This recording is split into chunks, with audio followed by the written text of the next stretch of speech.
now that the dust has settled, that the case is fake, here are my thoughts on it. First, the origin of the box. This box originally was purchased under $100,000, yet sold for $3.5 million.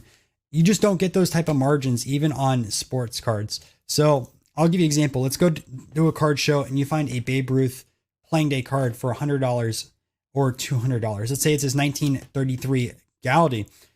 You expect that card to be real? Do you really think someone underpriced it that much? This case is worth $3.5 million. Why didn't people bid on it on eBay? There was some big red flags there. And if you're finding something that cheap in comparison to what it's worth, you need to be extra careful with buying it.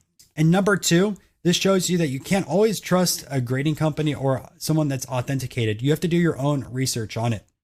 It doesn't matter that Baseball Card Exchange has 30 or 40 years of experience. They do a great job in general with sports card evaluations. Obviously, this is Pokemon, so a little bit out of their realm, but they have a reputation. Same as PSA or Beckett or SGC. They all have reputations, but guess what? They all have had fake cards within their slabs. And as a buyer, you need to make sure you authenticate something, even if it has been graded or authenticated by another company.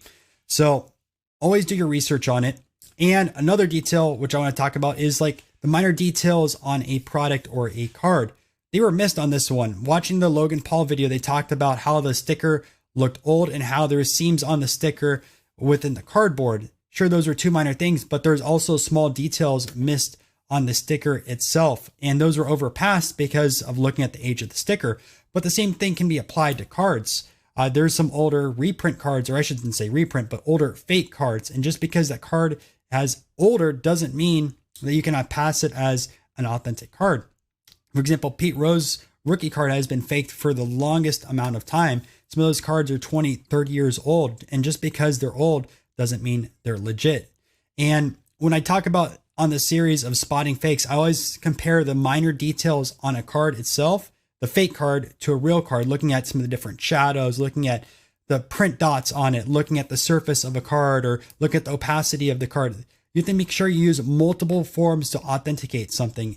So don't just look at a card and think it's real. Make sure to do multiple tests, whether it's a blacklight test, whether you use your flashlight, and again, looking at some of the minor details. And I talk about all these type of things in my book, Spotting Fakes. So if you guys want to take a look at spotting fakes, learn about a little bit of authentication side of things, make sure to buy it on Amazon. But using this can really help you out, whether you're buying a card on a marketplace or buying it at a card show. You won't always run back into the seller.